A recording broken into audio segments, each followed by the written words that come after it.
Hello, everybody. There we go. Hey. We're live. Yes. It looks like Tuesday notifications evening. are going out slow, though, so we may want to drag our feet a little bit here. Yeah, no, I just tweeted it again and retweeted it, so give it a few minutes. Yeah, even like, the Facebook isn't gone through yet. Nothing. Jesus, seriously? Why is this thing so slow? Anyway, welcome, Yeti. Welcome back. Thank you for having me. Very excited to talk to you.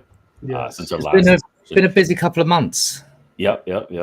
Maybe we'll get a couple of beans spilled. I don't know. Accidents happen sometimes. Yeah, it did happen last time. That's for sure. Yeah. Let's see who we got here. Wow, I can't say that. I'm sorry. That just is not coming out no matter what. Rurales. There you go. Appreciate you. Welcome. Wow, I'm look at this. Bam, bam. Sure. You guys need to do this because obviously one of the DYNEX staff members. Oh man, Sadie is in the house. Sadie, appreciate you. Budweiser. I love it. I love that name. Love that name. Chuck Danger.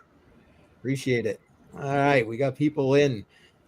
Well, I don't know, Yeti. Where do you want to start off? You and then we'll grill you later. I mean, where do you? I mean, we're talking just a lot live. You really want to get into what I was doing in Italy? I saw some pictures. They're very interesting. It was a nicer car than mine. Just so what was that about? What happened in Italy? So we were invited to go down to Mugello. So that's top end of Italy and near Florence. Okay. To showcase a quantum race simulator. Original plan was to only show a test track. Then they kind of maybe challenged us to showcase something more. So that became a simulator on Mugello track. And then after that, they were like, well, it would be really good if we could show like actual race data from the ECU, and can we get the race sim to run around the track using, actual race data, gears, selection, braking zones, turn in, turn out, and then obviously how hard to push the accelerator pedal, how hard to push the brake pedal, that kind of thing. So ultimately the idea was to showcase that a quantum setup could in fact run that level of data and process it quick enough that it could be actually usable. The good news is that all went well, like really well. Great. That's awesome. So we've effectively signed up to provide quantum services to start with, it's one team in the European Le Mans series, but with the hope that it will be opened up for everyone in the series. Because it's a single formula, so if one gets a competitive edge, it won't be long before they're all using it, right? That's generally how it works. Yes, it does. That is true. So, we're looking forward to that because that's going to open up new avenues we didn't even think possible at the time. So, I mean, it's proving that like data itself, like when it comes down to it, that DYNEX can handle that kind of amount of data in a very short period of time. Yeah, and you had talked about utilization of your network and quantum computing, and you hadn't even touched the maximum threshold of what that is. Not even during close. I was about to ask you during your testing right now, has that even been touched or no? Not even close. It's just not even close. Right. I think it was like been no experiments. 1.6 or 1.7% total usage at the time. Wow. So yeah, it wasn't a huge amount. Which is good. Wow. Which is very good. So, and like I say, the testing went really, really well. That's excellent. So, have you increased your inventory of GPUs and users jumping onto them? So obviously we've seen a bit with the market being the way it is at the moment. We've seen a little downturn on the number of GPUs we've got on the network. Yeah, wasn't to be unexpected when miners obviously work within profit margins. If suddenly the crypto prices all take a tumble, then they turn off, which is fine. We're set up in such a way that we can take that. That's no problem. I think we're hovering around 60 to 70,000 GPUs at the moment. Although that can bounce around if we've suddenly are, really profitable again, then suddenly they're all turned back on. So right. But we've got some announcements on the 14th coming that will, shall we say, cover ourselves for that eventuality as well. So if there's going to be some new contingency plans around, what if suddenly we were at like 80% and we had a mass disconnect for whatever reason, might have a big miner who's doing some maintenance. What happens? Because that then pushes us over our 95% threshold. Right. We then start to get a bit panicky because we'll be at max capacity. We're actually signing some deals to make sure that doesn't happen. Okay. Awesome. So those will all be announced on the 14th. So those things are going to be part of our economic rework of DYNEX that's coming for the 14th. Okay. I had a question to kind of. Oh, go ahead. I was just going to ask, how are those announcements planning on being made? Are you doing it on X? We'll be doing a full-blown YouTube presentation, Nice. and then there is also a 2-hour AMA right after in our Discord. We're going to invite everyone to come and have a chat, good, bad, indifferent. We're gonna sit down with all of our community and answer all their questions. So I've asked for other staff members to also drop in. So in that 2-hour window, we're going to have Sumi drop in. We're going to have the devs drop in, our marketing team, our sales team. They'll all be in and out as part of that AMA. So hopefully it'll allow the community a chance to ask some of those questions that they've been waiting for and to get those answers. Sounds like it's going to be huge. Sorry, Jar, I didn't mean to cut you off, but jump right in. I don't even know if I should be touching on this, but you had briefly mentioned educational institutions as a possible partnership. I just wanted to see if that had progressed at all. Yeah. Is that actually it's progressed a little bit further than we maybe expected it to have already. Yeah. There's some big parts to the announcement that will cover that. But yes, the contracts with the academia is now pretty much set. It really is going to be a new kind of opportunity for us as well as part of academia. It's not every day that blockchain or any kind of blockchain service gets that kind of overview in academia at the moment. We're just starting to see some of the very first sort of crypto orientated courses start popping up. Yeah. Now we want to see if, we can take that one step further and not only do the blockchain side, but also, cover off our quantum side. So it's something that we're very much looking forward to. 14th we'll go over even more of that, what that means going forward, what that means for obviously DYNEX as a whole, because academia doesn't technically cover the crypto side, but indirectly it will do, because it's going to bring usage on the network, obviously, right? Where students are effectively learning how to do DYNEX on chain, and therefore the usage is going to jump considerably. So we're doing some test runs now. We're making sure, anything that we're going to teach going forward is correct. It's easy enough to understand and everything like that. So there's a little bit of work still to be done with that. There's some definite, having to do a lot of paperwork. I don't think I've ever done so much writing in all my life. But it'll be well worth it. It's definitely going to be well worth it. Yeah. And I'm just guessing boundaries are going to get crossed. Just by the way the structure is. Blend the lines between, the blockchain and the quantum option and what universities and colleges and schooling could potentially offer. Just getting accessibility to quantum in that level of education is just such a huge thing because it's so expensive. Just to rent. Absolutely. I mean, get access to quantum is crazy. Like, I was recently doing some benchmarking for DYNEX on an actual physical quantum. The bill was extreme. Yeah. But especially when there's only a few players in the market, they can basically charge what they want, right? So that's the other part. Yeah, that's the other thing, right? Probably the only one really close to us that's actually doing pretty well for themselves is D-Wave right now. Yep. Because they do simulated annealing much like we do. We actually directly interoperable with D-Wave. So what we've learned from doing tests with D-Wave is only to a certain degree, right? Then you need to take it to full-blown physical quantum, and even that's not really relatable, right? Because they're still locked at just over 1,000 qubits. Okay.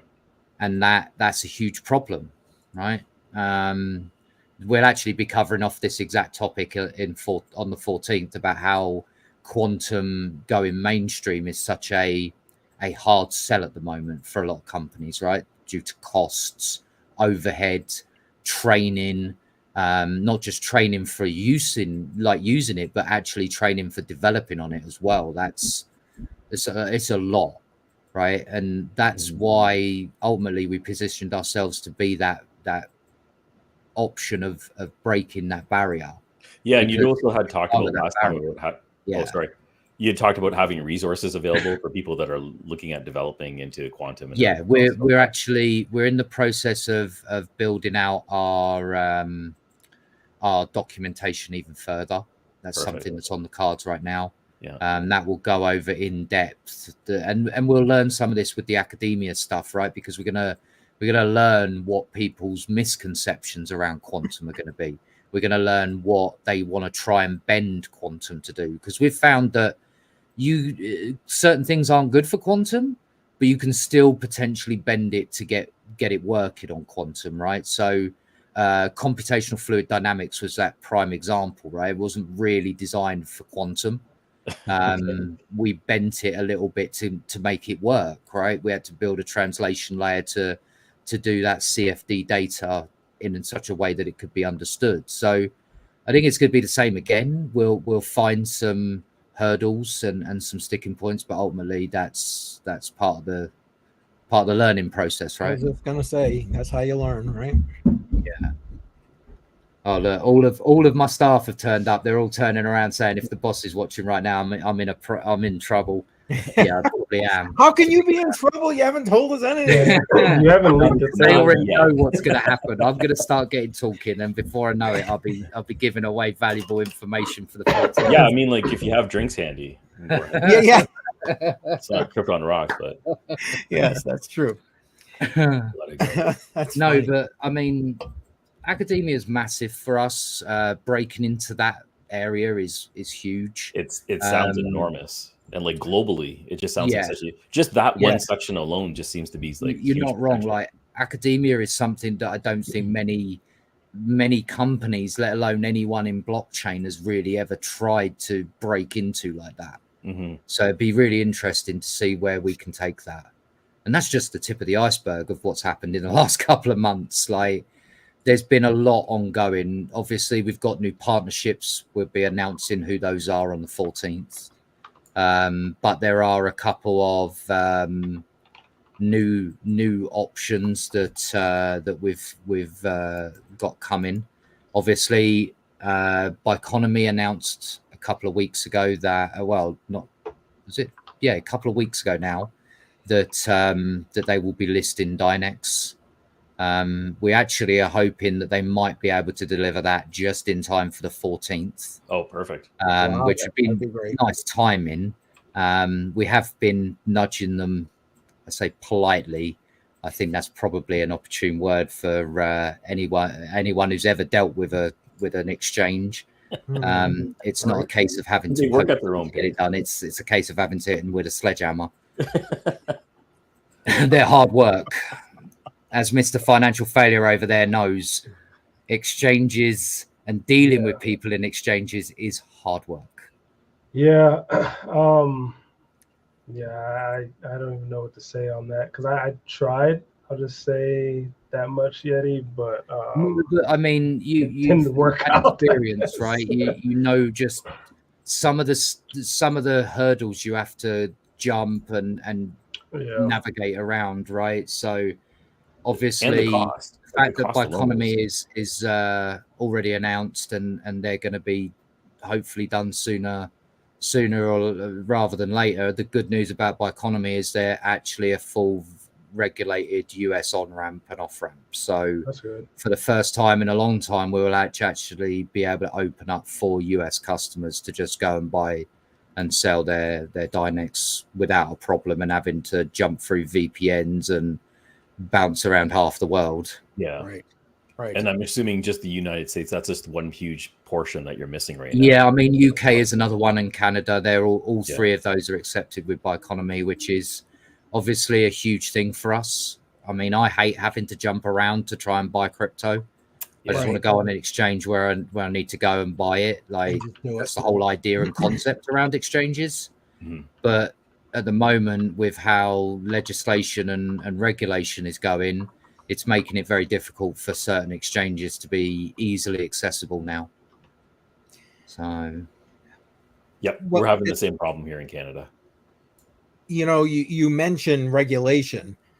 Yeah. Can you speak to that a little bit, like you guys' thought process as you move forward with regard to regulation? I mean, I can definitely actually, given that for the last 3 weeks, all I've been doing is the paperwork for compliance documents. So, you know, like we're currently in the process of going for certain accreditations. Anyone who's ever done business in that kind of industry would kind of understand what accreditations we're probably already going for. But we're also going one step further, right? We've got to make sure that we're compliant with MiCA in Europe. That's a big thing, right? So that's how the management of digital assets in Europe.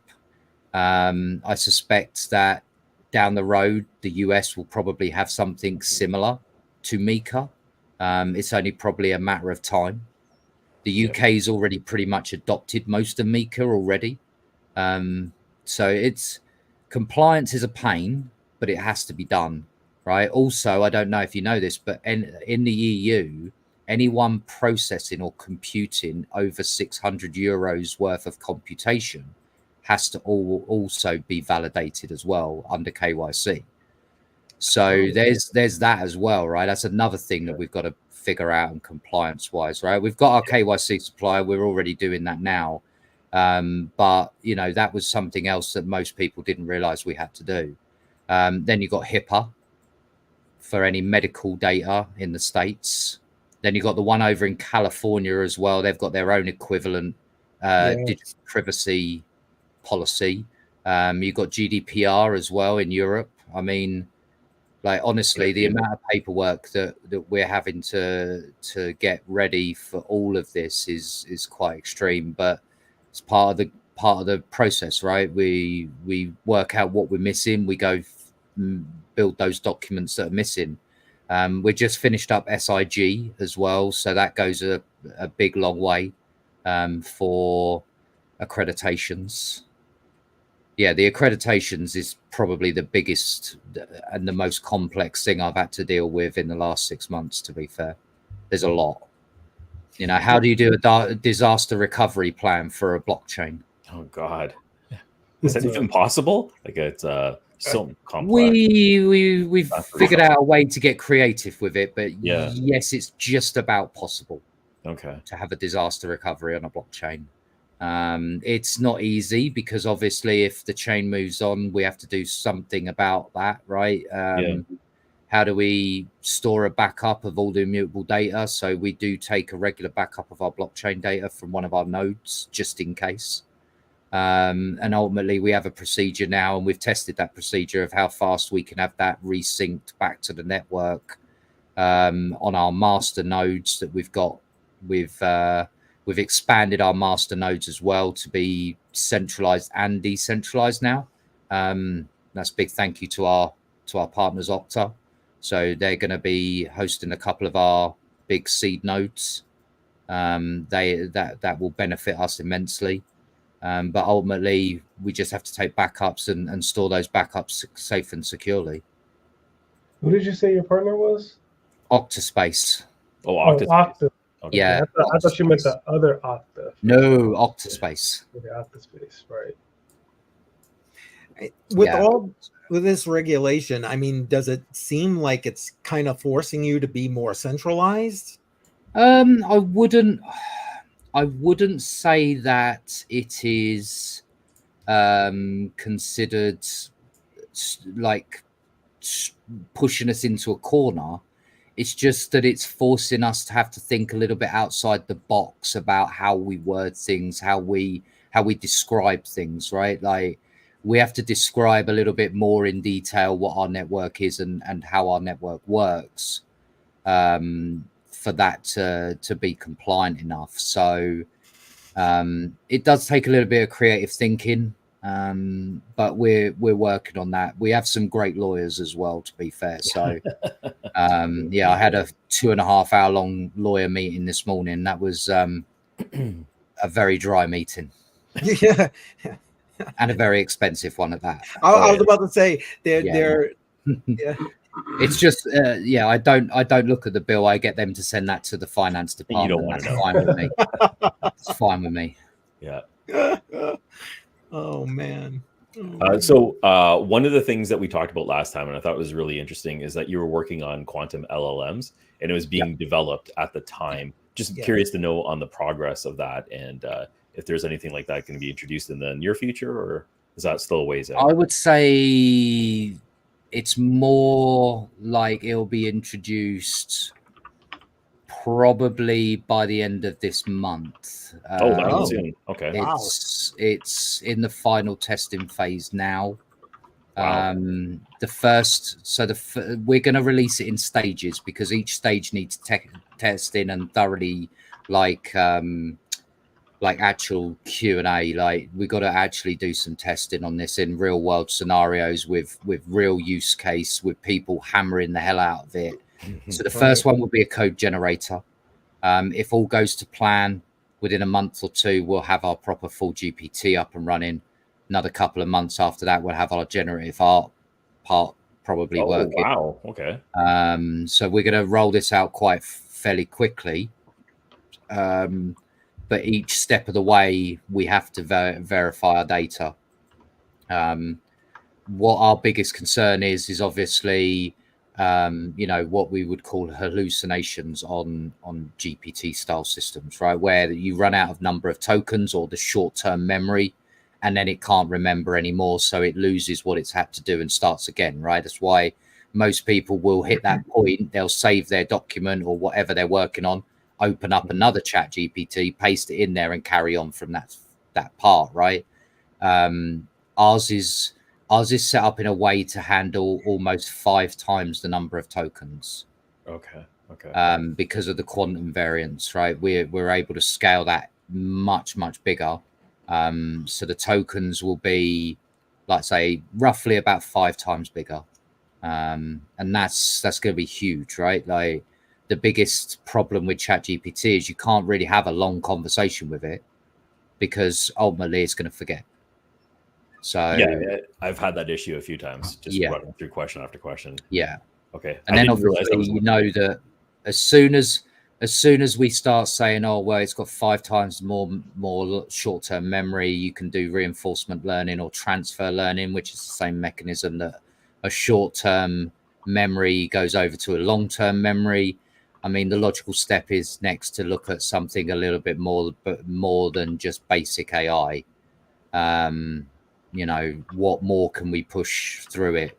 And that's going to be a topic that we're going to cover on the 14th about where we're going to take that. I hate using the term AI because it's too general. Yeah. But taking that AI process and turning it really up to like where could we potentially push it towards an AGI kind of scenario where eventually it gets to enough mass and computation that it could actually start doing that kind of AGI type talking, where you could, you know, be having a conversation like we are now and it actually be able to do it. I don't know if how about this? I'll make a promise to you guys now. The moment we crack AGI, we'll bring it on. We'll bring it on the channel for you. How's that? I'd love that. That's you can us. actually have a You're the crap out conversation of me. with it. There you go. Right.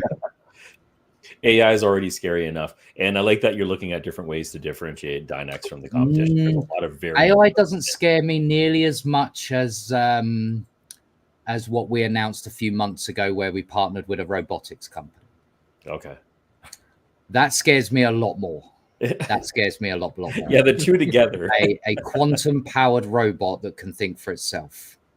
I'm getting Terminator vibes. Yeah, Terminator vibes, exactly. Yeah. So obviously that's something that we've got to obviously consider as well, right? That's why we have our ethics committee, to make sure that companies aren't abusing the use of the service or people. Right. Last thing we want is people going, you know, breaking encryptions and stuff like that for fun. I was actually gonna bring that up because you were talking about breaking SHA-256 before, and you had I think they were called fingerprints or signatures that you had to detect it, and you could detect it in less than a second.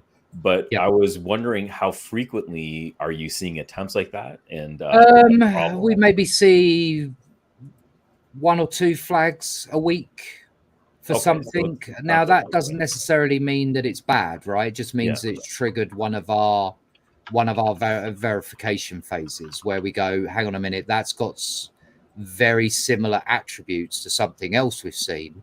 We better make sure that it's okay, and we go and speak to the client. Right now, it might be that, you know, one of the examples I can give you is that, you know, we had somebody doing some research on an encryption methodology that they wanted to build themselves, their own encryption, but it triggered the same process failure as somebody trying to break encryption, right? Because ultimately the process is still the same. Right. So of course, when we figured out that they were building an encryption methodology, that was fine. So what we did was we actually opened up our 2 digital fingerprints. We found where the difference was, and we modified the code so it will allow theirs always through. Right. Refine. But there's the odd time where things get completely barred. We've seen somebody have a go at. We saw one flag for an RSA attempt a couple of months ago.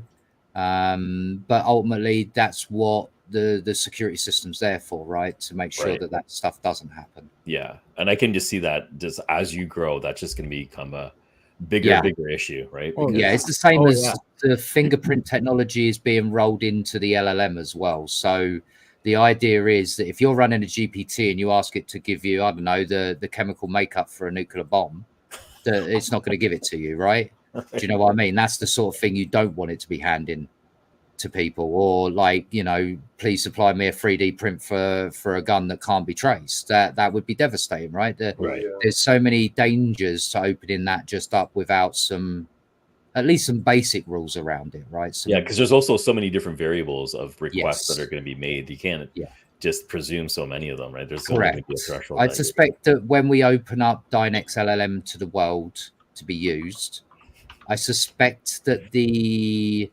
trigger amount will be going up quite drastically for the first few weeks. You just have flags going off all the time. Yeah, I've got a feeling that's what's going to happen, right? Because we're going to get a whole new bunch of job types that have never been run on there before. And it's going to be looking for similarities, and if it finds a similarity, then it's going to hold that for a check. But I'd rather it hold it for a check and us make sure than, you know, somebody have their bank account hacked, or you know, God forbid, anything worse than that. That would be pretty bad. Do you have like a special group or a set of staff that are continuously monitoring? It's actually part of one of our compliance documents. Is for who manages those kind of problems, right? So ultimately, it goes off to the ethics committee, but we have to have a rapid response team that deals with it. The rapid response team is a mix of myself, Ivan, who's our head of development, And then 2 of our founders are also part of that rapid response team, and 2 more other developers as well. So between us, we cover pretty much every time zone. So ideally, there should always be 1 person available at any one time. Okay. Gotcha. Yeah, Gotcha. because that can only get more difficult as you open this up to everybody else on the internet. Right? Yeah, I mean, that's the big scary bit, right? We open this up to the world, which we've got to do, because otherwise, Right. you know, what's the point in putting in this much effort, right? When we saw what happened to ChatGPT, it had to get shut down numerous times just to get everything back in order, right? So correct. So we don't want it to the point where we get, you know, regulators on our doorstep. I said it to Financial Failure when I saw him in Miami. You know, last thing we want is 3-letter agency people turning up on doorsteps. Right. Yeah. That's not good. That's not a good look. No. So, but I mean, this is just part of the business side, right? Like, a lot of people see the crypto side, but they don't quite see just how much work goes in on the business side. It's just as much work, if not more, on the business side, because the compliance factor. No government at the moment has rules around how a business with a blockchain would work. They have rules around crypto companies, but they've never come across many companies that then go and build a blockchain for themselves and build a blockchain for a specific purpose like that. Yeah, and the policies from country to country are always different. There's not like a universal set of policies that you have to comply with. It's just every single region. Like you mentioned, the US has one, and then California has their own, and they're within the US. So, right. Yeah, absolutely.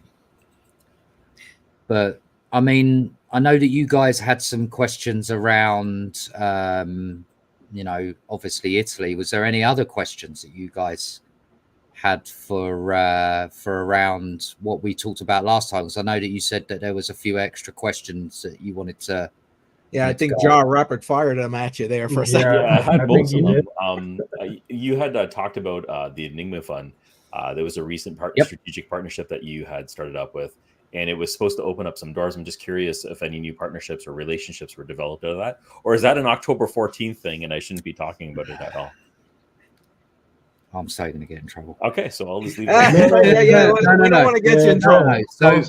So Enigma was just part of the overall process, right? So there is one more that will be announced that has partnered with us, that's going to facilitate some pretty heavy doors being opened, some doors that we've been struggling to open. We're going to be very open and honest about that. You know, we've talked about a number of times about how some doors are literally, you can't open them unless you know somebody in that business lineup, right? Yes. And therefore we need those people on board with us to help open those doors. Enigma Fund opened up a whole bunch of doors that we have now been, you know, taking full use of. They're a great team over there, by the way, fantastic team. And then this new other one that were announced on the 14th has been opening doors on the other side of that equation, right? So I'm pretty sure people are going to be able to easily read between the lines on this, but yeah, they're opening doors more on the crypto side than the business side. Enigma was more for business side and opening business avenues. This one is more for opening doors for the crypto side. So, and they're all on board. When I say they're all on board, like their entire staff are all on board. I've spoke to literally 3/4 of their entire staff now. Okay. So that's everyone on board with them. So, you know, from marketing to fund management to, you know, being able to attack which companies we want to attack and get to the right people, right? Me and FF over there, we talked about this a number of times, right? Just opening certain doors for any sort of smaller crypto projects, right, is really difficult. Yeah. And then when there's a proper business beside that, it gets a little convoluted and a little difficult. But we're slowly getting there. And that's what this economic remodel on the 14th is all about, right? Explaining where some of the sticking points have been, what we're doing to get around those problems and get past those problems permanently. And ultimately who is coming on board as a partnership or advisors to actually help us with those problems as well. So it's a big bit of news, and it should please a lot of people to see that we're realizing, you know, we've got to deal with this sooner rather than later. You got a question in the house here. Have you solved the coherence problem? Ooh. I'm not even sure what problem that is. I don't know what coherence is. So if I'm getting what I think I'm hearing, right? So we're probably talking about things like ion drift. We're talking about things like quantum error correcting, and so forth, right? So with current quantum machines, they are kind of problematic to noise, to temperature fluctuations, you name it, right? Generates error issues all over the place. So it's why you can't run a physical quantum for, you know, stupidly long, you know, because it's just going to boil off all of your, you know, either liquid nitrogen or liquid helium. Right? Okay. Most of the two big ones that cool down most options. For what we do, and I'm going to get really close to what we're going to announce on the 14th here, so I'm going to have to be choice with my words. But we have on our network a certain way of being able to do error correcting, right? Because obviously we need to do our own version of error correcting because of the network disconnects, right? So miner is on our network. They disconnect halfway through a computational job. It's no different than quantum error correcting, right? It's our own spin on it. Okay. Because we use a neuromorphic approach, quantum errors are actually lower than physics-based quantum. So obviously there's a couple of different methods around quantum. We took a biology-inspired approach. Physical quantum is based on physics. So, you know, and that's things like spin states for an atom and stuff like that. We'll end up getting a really nerdy if I get down that road too much. End up being here for next 3 hours talking about it. But we've already worked out a way that we can mitigate a lot of the like the errors that come as part of quantum. Mainly because we don't have to super chill it. It's not temperature reliant, like standard quantum. And then there's a few new things we'll announce on the 14th that come around that as well, because we've got some new news around quantum error correcting. Some enhancements we've found that we can run on our network. Now, we don't know if that could be translated over to physical quantum, but we'd love to test that on a proper quantum and actually test that. So that's something that we've been talking with the dev team over in Bulgaria about basically doing some test runs on a physical quantum in relation to quantum error correcting. So, and if these changes do work, then in theory we could release those to the world open source and allow normal quantum machines to perhaps adopt some of those changes into their own systems. Oh. How much they can adopt would be down to the architecture way that they've set up their system. But it would be interesting to see if we can run our error correcting on their hardware, because then it'll give us the true readout of just how much of an uplift on errors that it will be. like how better it will be without those errors. So, but I just don't know. It's such an unknown, right? We don't actually have a physical quantum machine at the office to be able to go and test this theory on, right? So we have to wait for a slot to become available on IBM's physical quantum. Unfortunately, that's booked up for the next 4 months. Okay, we got a waiting list there. So yeah, we can't get on it at all. We've been on the waiting list for nearly 3 weeks now. Wow. So that's another thing that is the reason why the big uptake is not happening with quantum, because the time for you to wait before you've already got access to it, like that's so long in a development phase to wait 3 to 4 months to get access to it. Yeah. Like, it's why a lot of companies won't switch over to quantum, because the resources aren't available to them at a moment's notice. That's one of the biggest upselling points to DYNEX. I was going to say this, DYNEX solves that problem. It's available all the time. Right. Yep. It's one of the reasons why the European Le Mans series was so keen on it, because of the always available option. Now, I asked a ton of questions. FFs, I'm not sure if you had some lined up there. Well, I mean, you're calling me out. What about CCM? No, I said both. Either. Oh, okay. I mean, I don't think I really have too many questions per se. I was over here looking for actually a link to Bitcoin puzzles, because I know that's something that I brought up before. It's not really cracking SHA-256. It's more or less like brute force guessing a private key. And I know last time I had brought it up in sort of a malicious manner, but I think I've corrected myself now. And I'm wondering, could I use DYNEX to solve puzzles like that? It's a good question. Puzzles. It's actually a question I've been asked before as well. I think that the problem is that we open the door for one type of scenario. We technically open the door for all types of scenarios, and that's the really dangerous thing, right? I mean, I know everyone wants me to just showcase me breaking SHA-256, right?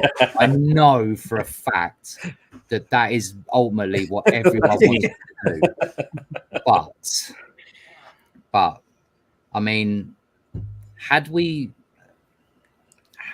been doing this, I don't know, 15 years ago, maybe I wouldn't be so worried about doing it, right? But yeah, things have changed. As you get older and a little bit wiser, you get a little bit smarter around doing dumb stuff like that. Yeah. You know, there's also implications there, right? We go showcase that we break to SHA-256, great. We've just basically upset every single crypto miner. We've upset governments. We've upset businesses. I mean, that's not a good idea in my view, but I do agree, right? Puzzles are not technically wrong, right? The Bitcoin puzzles were set up as actually a way to test the strength of Bitcoin wallets, right? That's why each puzzle was progressively more harder, right? It goes up by 1 bit in encryption layer, which is actually by a factor of itself, bear in mind, right? Just 1 bit more information is twice the size. But they were originally set up for penetration testing, right? To test the waters on how secure it needs to be. And obviously, you know, people have shown that up till, I believe it's puzzle 66 they're up to, I believe, right? The second puzzle 66. Yep. Up until that point, they were getting broke quite frequently. And then they hit puzzle 66, which I think is 166-bit encryption, which is not even as high as some of the, you know, encryption layers that you would expect people already done. But it's not just SHA-256. To break a wallet is not just the SHA-256 element, is it? It's also the elliptical curve. And that is where it gets really, really complicated, because that elliptical curve has billions, if not trillions, of combinations. So, you know, you would need something pretty powerful to go through the elliptical curve, something like a quantum machine, right? Right. That's what I'm asking. And I mean, people want me to release the white paper, right? I mean, I could. Yeah. I'm not sure I want to yet about doing a white paper on just how ill-equipped SHA-256 is for quantum. I had a good chat with quantum resistant ledger, another project, right? Yeah. Oh boy, did I put the fear of God into those guys when I had a chat with those guys, because we're on an X space. They'd never met me before, and then I freaked them out saying we do quantum. Yeah. And said, well, you know, every single blockchain that says they're quantum resistant, 100% has never tested it. Right. Right. Because nobody is going to spend that kind of money testing a theory like that. Right. Like, it's going to cost you thousands and thousands of dollars, if not tens of thousands of dollars to test. So I put it to quantum resistive ledger about it. I was like, well, you say you're quantum resistant, but actually, are you? And would you like me to check? Yeah. I said, would you like me to check to put the fear of God into them? Yeah. You know, but realistically, you know, our ability to do what we can is not to be malicious, right? Ultimately, quantum is a responsibility, right? I'll pull the line from Spider-Man, right? With great, you know, power comes great responsibility. Yeah, 100%. And it is very true, right? Mhm. We do have a certain level of responsibility to be protective of what's already existing infrastructure out there. If we gave everyone the ability to crack banks tomorrow, then that would be very bad.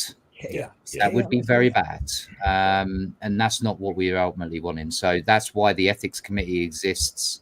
It's why we've got, you know, specialized security running on the network. I know people hate us for that because they say, oh, well, in a decentralized environment, you shouldn't have any restrictions. But those people don't quite understand just how dangerous quantum could be in the wrong hands. Yeah. Yeah. In this case, it's required, right? Yeah. I just spotted a question. Yeah. Yep. Fantastic. There's somebody in our Discord literally talking about this yesterday. So is DYNEX any closer to going full PoUW without relying on the PoW component? So basically, even in pure PoUW, or what we're dubbing absolute entanglement, right? There still will be a PoW element to it, right? Just the difference is, rather than you doing the block hash verification direct, it will be done inside of the PoUW. So right now we have like a stand-in job, right? It's a really complex job that has a really high bounty on it.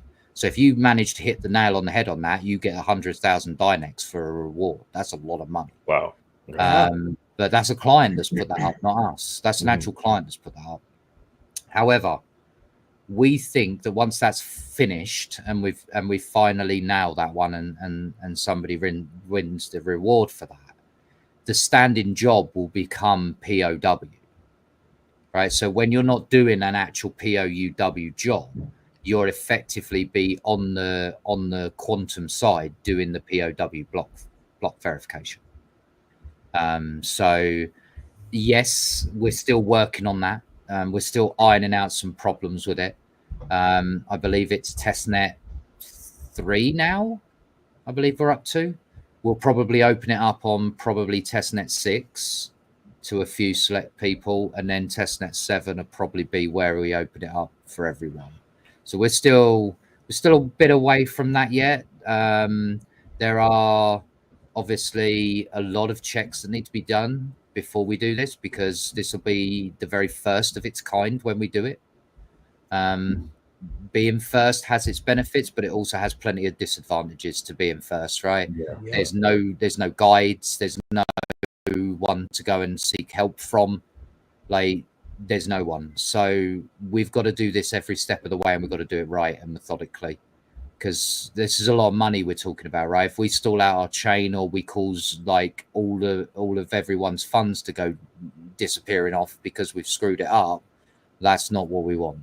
It's got to be done seamless. It's got to be done sensibly, because it's going to require a hard fork as well, because effectively we're taking away the existing PoW mechanism and replacing it with a new one.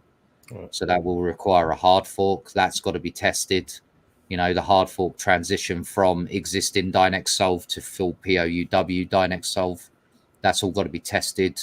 Then we've got to debate on when the block height is that we're going to do the fork on. How much time do we need between, you know, announcing that we're going to do it and doing the actual fork over to the new solve. There's a lot. And then there was a second part to that. Would it affect the hashing performance of GPUs? No. Actually, it will do wonders for your cards, because you're going to be dropping about 25% of the electric off of it, ish. Is what we've already seen. Older cards get the really big benefit because the power consumption drops off massively. I haven't seen an RX 570 8 gig run at 65 watts at the wall for a long while. What's the minimum for GPUs that you can support? So minimum is about 40 watts on an A2000, ranging all the way up to around 185 on a 3090. So yeah, I haven't actually tested any of the 40 series. I didn't bother buying any, unfortunately. I might have to though now, given that we're going to have to do some proper heavy benchmarking, and that's going to be something that is going to be needed.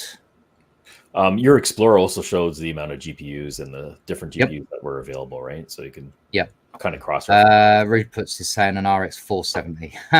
Haven't tested one, but we do know that our platform will support everything from a 4 gig card onwards.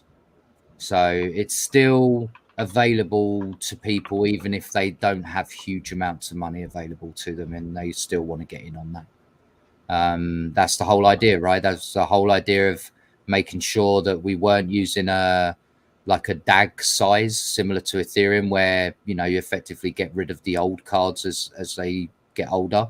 They can still be useful. Even in some small part, right? Which then means the barrier to entry from the crypto side is also lower. We're not only lowering the barrier for the quantum side for the clients, but it's also the barrier for obviously everything else. So you open up the door to a wider audience for sure. Yeah, exactly. Yeah. I mean, there's a couple of other things as well. Actually, I completely forgot about it. We announced that we're going to be sponsoring an event in March. If any of you guys are over in Europe, please feel free to let me know around March, or if you're free to come over to Europe in March. We're going to be doing a rather big event. Not only am I speaking at the event, our co-founder Daniela is also going to be speaking up on stage. We're actually sponsoring the event. No, it's Web3 Global in Amsterdam. Amsterdam, okay. Yeah. Right. Nice. Yeah. So that's something new, right? That's something that's coming as part. Well, I mean, we've already announced that we're doing Web3 Global, but that's part of that whole economic remodel around what we're doing, right? That doesn't just mean from a business aspect. It's in Amsterdam, Rude. It's right next to Ajax Football Club, if anyone knows what that is. Or soccer for you Americans over there. It's football. Football, it is. Yeah. But no, the plan is, if all goes to plan, and the robot is delivered on time. Now, obviously, that's dependent on the manufacturer themselves, but we may have it at the event. Wow. We may have it at the event. That would be huge. That would be nice. Yeah. And then bring it up on stage when I'm talking. Well, that's the general idea. Interact with it. We might just sit down for a conversation. I'll watch remotely just in case. Yeah, that'd be an interesting conversation. But yeah, I mean, so for us, like, me and FF met over in Miami. Obviously, we've recently done a couple of other events as well in New York. Danny flew over there 2 days before I went to Italy, and then she flew directly from New York to Italy to do the presentation with me and European Le Mans. Wow. So she put in some hours that week, I tell you. Yeah. The promoting cycle is huge, right? It's just constantly on the road. Yeah, your air miles must be through the roof. So they're gonna get there. They got me going to oh god, I'm gonna get in trouble again. Dubai at the end of the month. Yeah. Dubai at the end of the month. Japan the month after that. I get Christmas off, and then I believe I've got a couple of trips to Austria booked, Amsterdam, and another trip to Dubai. Oh, so, yeah. Okay. And then I think there's isn't Mining Disrupt March next year? Yeah, I think so. So that's Florida? Where's Mining Drops in Florida? I hope so, because I do not want to do America in the cold again. Last year, the beginning of this year was brutal. I was in New York City in January when it was like -7 Celsius. It was freezing cold. I don't want to be doing that again. All right. We got another question. Yeah, I was just about to bring it up.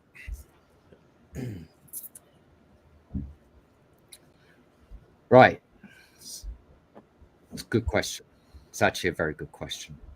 Again, some other people have been asking the exact same questions recently. So will there be any retail customer dApps apart from DYNEX GPT that will be published, and would they run on DYNEX blockchain or layer 2? Right. So there's two parts to that question. First is, will there be more dApps than just DYNEX GPT? Yes. I'm already developing one. So for those who don't know, I run Yeti Audits. It's a blockchain and software auditing tool that is actually going to be completely powered by DYNEX going forward for scanning. Obviously, we've got DYNEX GPT, but there is a couple of other ones that clients are working on right now. One of them is a trading optimization platform. So you'll be able to fit in all your stocks and shares and have it give you portfolio optimization. Wow. And then the second part of that will they run on blockchain or layer 2. So it'll be directly on the native blockchain. And the reason is that we don't currently support layer 2. We have no real need for layer 2 on DYNEX, because the whole concept of our dApps will be that's what our partnership with Octaspace is going to help with. They're going to provide decentralized infrastructure for those dApps to run on. The portfolio manager that you're talking about, is that also trading for you as well, or is that it could. The demonstration that I've got that's possibly able to be shown off very soon is more on taking data and optimizing a buy and sell markers. Okay. Right. But could it trade for you if you coded it? Absolutely. Wow. 100% it could. That opens up a whole other door. Yes. Yeah. I think that, for the first person who gives it a try to actually trying to write a full trade solution that's powered by quantum, it's going to destroy everyone running bots out there. Absolutely destroy them. Yeah. Which would be quite fun to see, right? Watching a quantum bot absolutely destroy all these traders that have spent hours setting up their own bots. This thing's going to just absolutely annihilate them. But the test beds of the stocks and share portfolio optimization stuff shows real promise. Like we don't want to develop it out to a full-blown platform. That's not our intention. It's to just showcase like what it could do if you spent the time to develop one. Because ultimately DYNEX is just a toolbox, right? We're not in the business of building applications to a certain degree. DYNEX GPT is probably the one alternative to the rules, shall we call it? Like that's you know, that's because that's kind of like a promotional tool as well. Well, it's also to showcase how flexible the LLM models are, right? We're actually building a translation layer that should allow you to take any existing model and just train it on DYNEX. That opens up everything: generative art, generative music, ChatGPT style bots, and everything. So it's really going to be a busy next 6 months, I would say, for us. Or at least it's going to be busy for me, because I'm going to be doing a lot of flying and a lot of conversations with people and a lot of actual, like, up on stage talking about DYNEX. It's one of the parts of the economic rework, is that us being at speaking events and being up on stage talking about DYNEX is going to be a must. So yeah, full globe. I've already filled up half a passport already. That's a serious task to do. Yeah, we just crossed an hour. I don't know if there's more questions. So you can go ahead and put them in the chat. Don't feel free. Button if you're watching. I only sleep 4 hours a day, man. Don't worry. I don't know how you do it. All right. Well, you know, like I said to you, I've been doing living on 4 hours for years, right? My dad was the same, fun enough. He used to sleep 4 hours. So I just think that it's probably something to do with the fact that, you know, for most of my life, I've worked on computers in one form or another. So, you know, a developer's lifestyle is not for everyone. That's a lot of hours in front of a computer screen. Right. It's a lot of hours in front of a computer screen. And there's a few people I know in the chat that you know, they'll understand that. They'll definitely understand that. See, exactly. Sadie understands it. You know, generally, you know, there's a couple of cans of Red Bull in the fridge at all times, ready to go. You know, I drink way too much tea as well. That's another byproduct of you know. I mean, look, I've even upgraded the cup now, so you know, this is actually like proper Yeti cup. Yeah, there you go. There it is. Yeah. Yeah, it's nice. So, but I mean, yeah, I mean, if you guys have got any more questions, feel free to ask them. I had just a couple more. Sure, go for it. Yeah, you were talking about a relationship with Keystone for hardware wallets. Is that I'm assuming that's complete? I haven't actually checked that yet. We have some other we have some actually. I can probably say this because this isn't even in the slideshow for the presentation, so I won't get in trouble for this. Okay, all right. But I signed off on a 2 new wallet integrations, so that's with software-based wallets, and we've got 3 hardware wallet integrations currently in the process of being dealt with now. So yeah, I'm just hoping Tangem might be one of those. Tangem is the shall we say the frustrating one.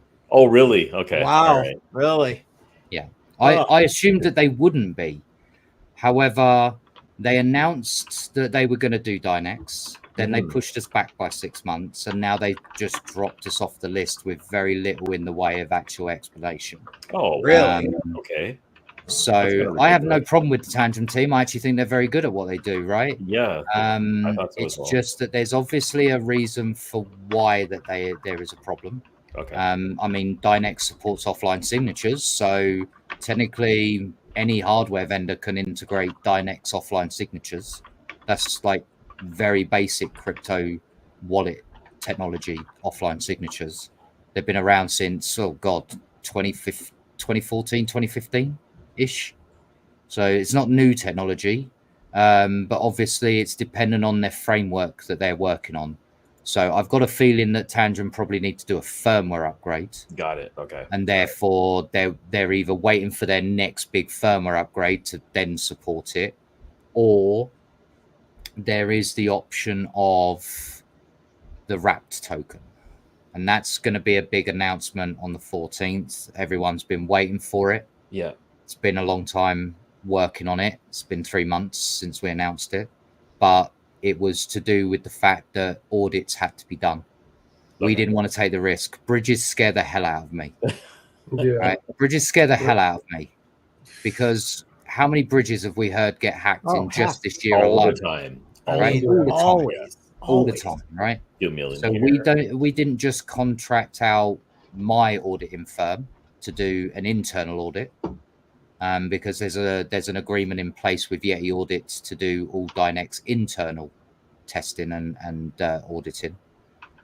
We actually contracted a third-party audit firm considered one of the best in the industry, which is why it took so long, because they picked it apart, quite literally picked it apart. Okay, all right. And there was a couple of things that could be a problem down the road, not necessarily from a breach standpoint, just stuff that could potentially cause some trouble with the one-to-one lock-in.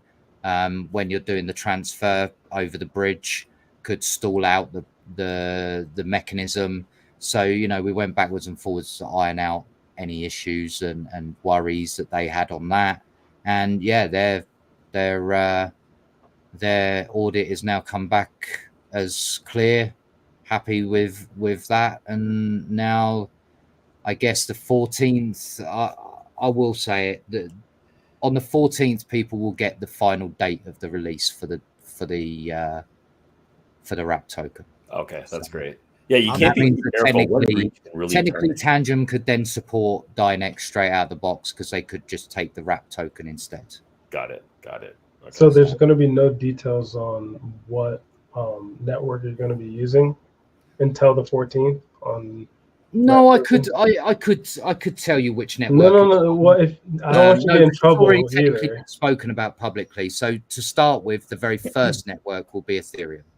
Seems to be the. However, the benefit of doing that is that technically Base network could be a very easy switch over, because Base's bridging mechanism that we use on the bridging mechanism that we use on ETH can be taken straight over to Base. So in theory, Base would be a good option. Polygon would be another good option. That's again straight direct compatible with Ethereum.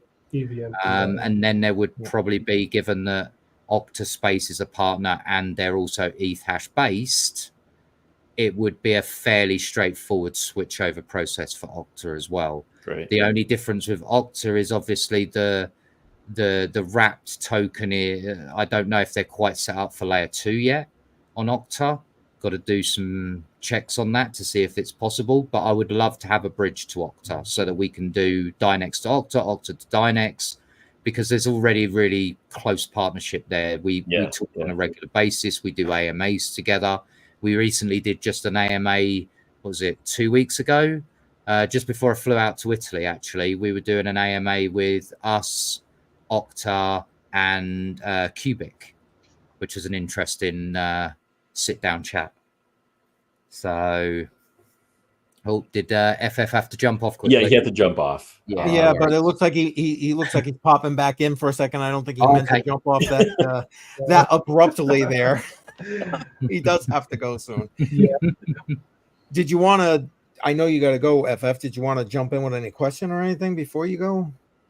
No, not really, but I didn't mean to go like that. Yeah, I know. I do want to end with this. I was trying to help out Yeti with some exchanges that I'll leave unnamed. I was able to get some internal contacts with a pretty large exchange, but it didn't work out. And what I want to say is, if there's anybody who works on that side, the exchange side of crypto, watching this right now, please give a chance to these smaller cryptos, these smaller projects, because like looking into like something like Casper, right? They were so big in like my Casper contacts. They were like, oh, let's get Casper onboarded, all this, like give us all your contacts for Casper, because I was talking to Casper people, blah, blah, blah. I know this is a DYNEX conversation. But when I was in Miami, and this certain exchange was so hyped on them, but Casper didn't care about them. Where as a DYNEX was like, it's almost the other way. Yeah, gung ho, like let's work together, let's figure something out. And I feel like if you are in an exchange and you are watching this right now, please open your mind a little bit, because some of those higher cap coins, those people don't really give a crap about you. It's very true. And that's just from my own experience working with Yeti with this. And I just wanted to some of the that. frustrations, right? Yeah, it was very, very annoying. And these are people like that I know. That's how I was able to get these contacts. So it kind of like upset me too, because I go out there and throw out my, 2 cents and try to, my reputation is kind of effed in a way too, because I'm like, okay, Yeti, I can do this for you. I know these people, and then nothing happens. Yeah, but right? you know what I said to you when we spoke about it in Miami, right? I didn't put any pressure on you at all, right? That wasn't the idea. It was just like, can you have a nudge of your contacts, see if there's any doors that can be opened?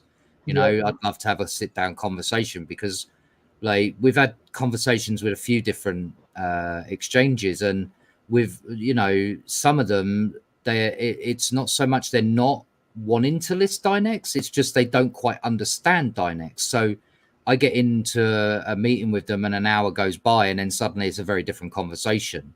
Sometimes it's just about getting that foot in the door and having a talk. Yeah. So that's all I wanted to end on. Tried, but I love DYNEX. I have not sold not one DYNEX that I've mined. Absolutely. I know I got rid of a lot of my GPUs, but I have a good stack of DYNEX. So I just want to end with that too. So yep, I'm a holder as well. All right, buddy. Nice. Take care, buddy. Later. Now I'll leave. Some good questions just been posted up. Well, I try to hold up a couple. I don't know if you want to answer. The most surprising thing for this year, that's got to be going to Italy to go and work with some European Le Mans cars. I mean, I'm a big petrol head at heart. Like, I love my racing. I've also my private job back here in the UK. I do have some business connections with Formula One. We do Aston Martin's car reveal every year for them. So for me, I've always been into my cars. So when they offered me the chance to go out to Italy, to Mugello, like I was packing the bags before they finished asking. So yeah, they didn't have to ask me twice. They're like, we're sending you to Mugello. I was like, hang on a minute, Mugello, the racetrack. They're like, yep, I'm packing. Okay. Yep. It was brilliant. It was such an experience, right? Like if ever anyone's got a chance to go to a proper race track to watch a race event, I'd highly recommend it, because it's such an amazing day out, different in person, right? Days out. It's an experience, right? It's nobody can quite prepare you for how loud those cars are when they scream past you. They're so loud. I came back, I couldn't hear a thing for like 2 days. It's great, and I still loved every minute of it. So it's got to be amazing in person. It's got to be. Oh yeah, got to be so loud. So loud. I was going to ask about the military, but we'll let you jump in right here. Maybe you can't talk about it, and that's okay. No. I can actually answer this. Okay. So our ultimate position has been not to be political. We certainly don't want to allow certain countries to utilize DYNEX because of how they have been with certain technologies. So, for example, countries that might want to use CFD, right? So what could CFD be used for, right? Other than just cars and wind tunnel effects for planes, cars and buildings. Well, technically, you can use CFD to map out a gun, right? Bullet trajectories, how much the blowback would be, all that kind of thing. Inertia coming out the gun, kickback, all of that. But it could also be used for an ICBM. Yep. That's scary, right? To develop an ICBM. So there is things that we have to be careful with. However, we did talk to some contacts who are from, this is going to get me in trouble, but So we spoke to some contacts at DARPA, right? Now, problem is DARPA is military and government funded, right? Both sides of the equation. They're both military and government funded. However, DARPA also do some crazy stuff that's not anything to do with military, right? They were the first guys to really crack the internet in general, right? The ARPANET. Right. It came from DARPA. The prelude to actually the internet itself. So we understand that there are going to be exemptions to those rules around us not wanting to get involved with governments or militaries. But there's still going to be, regardless of who they are, they'll still be subject to the ethics integrity check, regardless. No company or military or any government of any kind will have the ability to bypass our ethics committee. No one. It's hard coded into the system. It can't be bypassed. Perfect. I was just going to ask, how are you going to be able to it's hard coded. Okay. So nobody gets past it. Not me, not the big boss man. Even our co-founders are subject to ethical integrity checks. All staff are. Anyone who runs on the network is effectively subject to that check.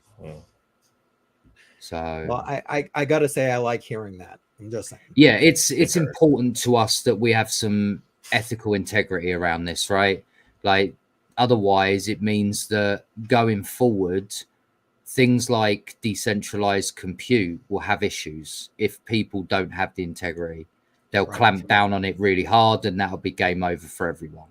The benefit for us is that we'll be proving that we can get compliant.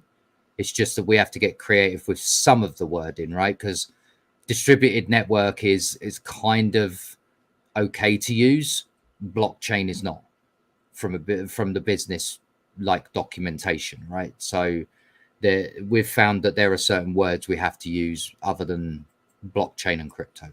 Can I ask, is that because of regulatory constraints or lack thereof? Correct. So certain countries in Europe, if we put in the word blockchain, they wouldn't even be able to touch us as a company. Wow. But distributed network, though, and suddenly it all goes away. It's fine. Yeah, it's the same thing, but same thing. Same thing, just different words. So yeah, it's not ideal. So yeah, but another one that I've reached out to recently that we're waiting to hear back from is a couple of space companies. Nice. So one is a small sat rocket company. I won't say the country they're based out of, otherwise that's going to pinpoint them down very quickly, because they are one of the very few in that country, if not the only one in that country, actually, I think, come to think of it now. So yeah, I can't really say which country. And the other one is we're leveraging one of our business associates contacts to try and get us a conversation with NASA about some possible work with JPL, because obviously JPL use quantum now. I don't know if you know this. Jet Propulsion Laboratory actually use quantum now for insertion trajectories for when you're coming back from orbit. That's all done on a quantum machine. Oh, is it? Okay. Yeah. Wow. Yeah, they do all those calculations on a quantum machine right now. JPL does it. So I would love to have a conversation with those guys, because, you know, NASA has a very tight budget. If you look at how much they had as a budget when they went to the moon, say, right in the 60s, their budget was huge. Yeah.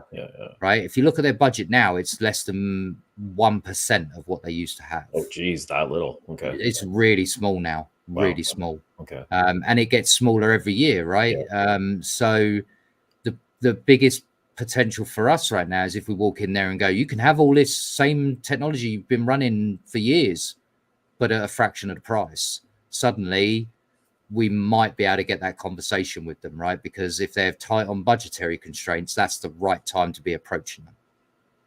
Right. So that's something that's really sort of close to the heart, because I'm a big space enthusiast at heart, right? I want to see us get out there and start exploring space. I mean, if we didn't stop when we got to the moon in the 60s, we probably would have already been at Mars by now, to be fair. Don't forget, we just stopped space travel for 50 years. For a very long time, yeah. For 50 years. Like, that comes with consequences. Changed it, yeah. You know, so... But I actually did do some simulation stuff, right? I was lucky enough to get hold of some test data of SpaceX's Starship launch for Flight 4. Actually, they're soon to be doing Flight 5. But we were able to do the simulation, and it matches pretty darn close to what actually happened. Oh, wow, that's impressive. So that's super interesting as well. Like I'll have to show you one day the sim. It's really fascinating, like how close it is to, like, we put the video and our sim side by side. Okay, all right, side by side. It was a really interesting test because it was really close. I think there was like maybe 1.2 second difference between what ours was showing and what was live. So that's pretty close, and I reckon I could probably get that closer just with a few more iterations and more data. So hopefully when Flight 5 data comes out, because SpaceX is really cool about it, they actually open source their flight data. Oh, do they? I didn't know that. Okay. Awesome. Yeah. Right. SpaceX just also open sourced all their patents as well, by the way. I heard about that. They're just crazy, everything, right? Like crazy, right? Like I could go and take a Tesla big home storage battery now and go and manufacture it myself. Like, that's great.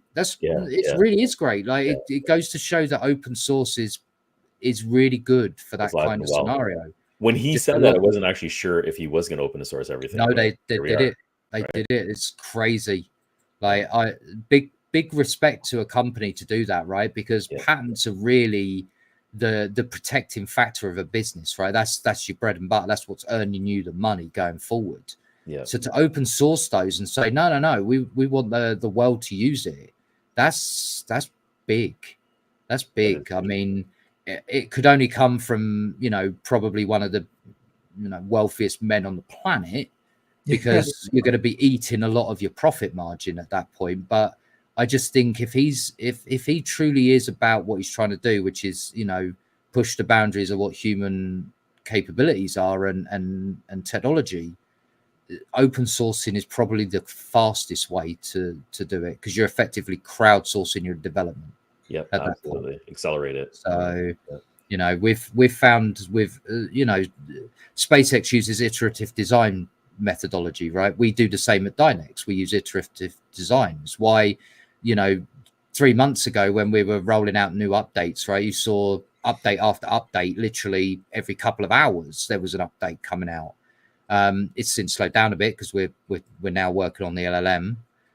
But again, once the LLM launches, there's going to be update after update after update, because we're going to be, iterative design working, and we're going to be taking the feedback from our clients and from our community, and then starting to implement that, right? We don't want to hang around with it. We want to get that implemented in quickly, so we can get that next iterative design working, smoothed out, find where the problems with it still are, and then the next iteration comes along. So I've always preferred that kind of methodology, right? I don't like this old way of thinking where you've got to do so much quality checks before you even do some running, and then by the time you've done that, you're 3 months down the line, and you could have already been 5 iterations on from that one spot you're already at.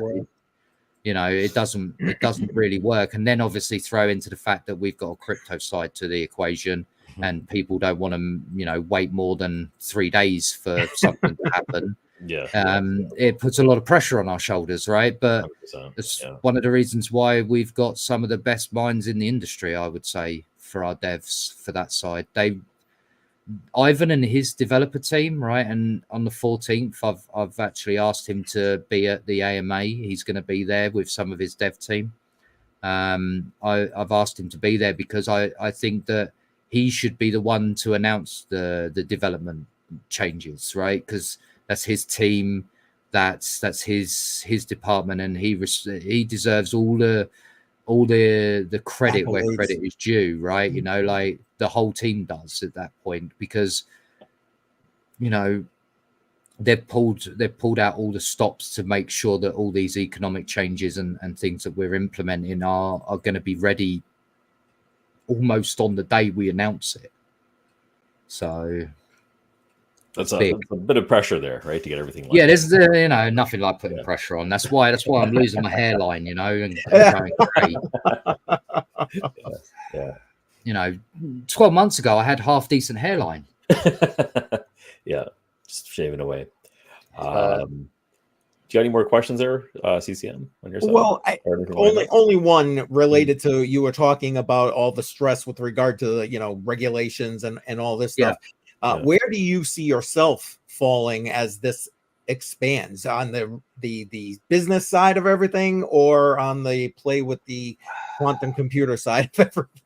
That's a very good question. Like, I mean, I'm kind of blessed and cursed at the same time, right? Because I'm the unfortunate one who gets to deal with the compliance documents, right? So as the head of the ecosystem, I have to deal with all the compliance documents. That's the unfortunate part of my job, right? That's the business aspect of it. But getting to play with quantum PCs every day of the week is awesome. Like, quite honestly, like, for me, I'm a big tech nerd, right? Big tech nerd.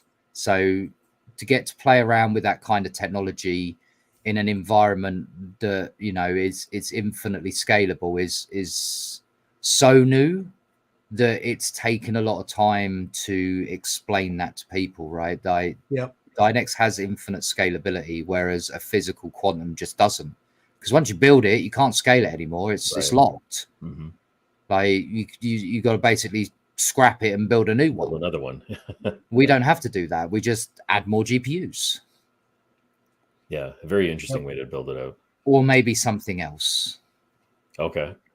Okay. All right. That sounds like a future interview. Yeah. That's definitely a 14th job. That's definitely a 14th job. I'm gonna be quiet now before I end up. Yeah. But yeah, you can imagine that the 14th is a big one for us, right? We're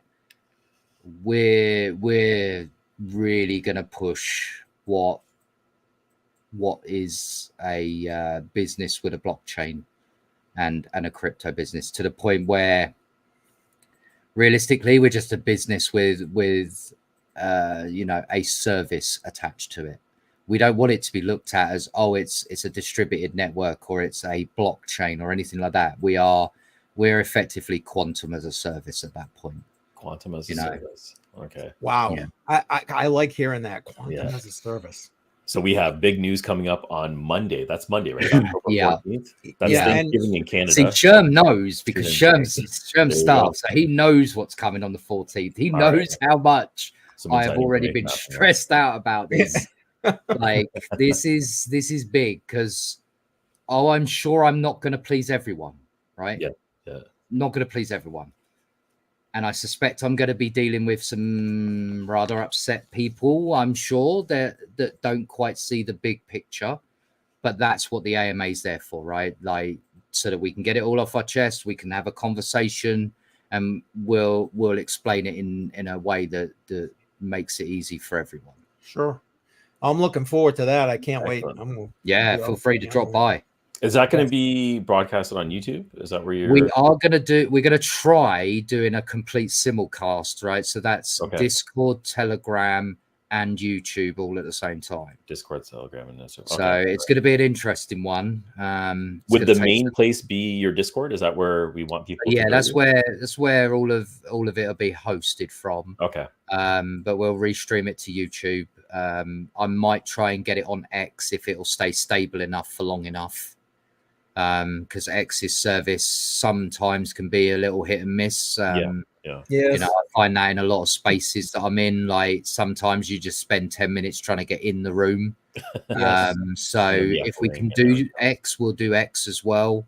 But we're going to basically position a moderator running the stream on each different method, with the idea of funneling those questions from that platform. So if, say, Sherm was on doing our YouTube and restreaming our YouTube, then he would take the questions off the YouTube and funnel onto us.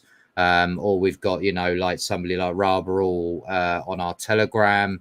They're going to funnel all the questions from Telegram. So, and we're going to try and do it on all of our Telegrams, by the way. That's going to be really tricky as well, because we've got like 6 of them. Wow. Yeah. So, yeah, it's going to be a bit of a task, but we feel that the only way to really do this justice is try and get it on everything we have access to. Absolutely. Reach as many people as you can. Yeah, that's great. Exactly. Fantastic stuff. October 14th. That's coming up real soon.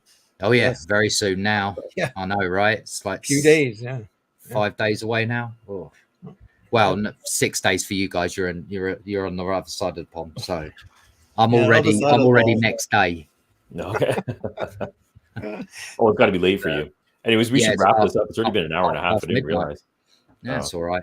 Well, appreciate you taking that time to do that. No, I love coming on here. Like I said last time, like I had such good fun. Like when could we do part 2? So I think when I showed you guys the pictures of me in Italy, I think that was when it was like, let's do a part 2. We got hyped up on that. Yeah. Exactly. We'll do a follow-up again. Maybe if we can squeeze one more in before the end of the year. Yeah, of course. Like you let me know when and we'll book it in. That's no problem. I really enjoy having these conversations, right? I really do. I enjoy doing all these interviews and sort of AMA kind of scenarios, because all it fundamentally is doing is allowing people to get more understanding of what we're doing, right? Yeah. Exactly. More information, more understanding.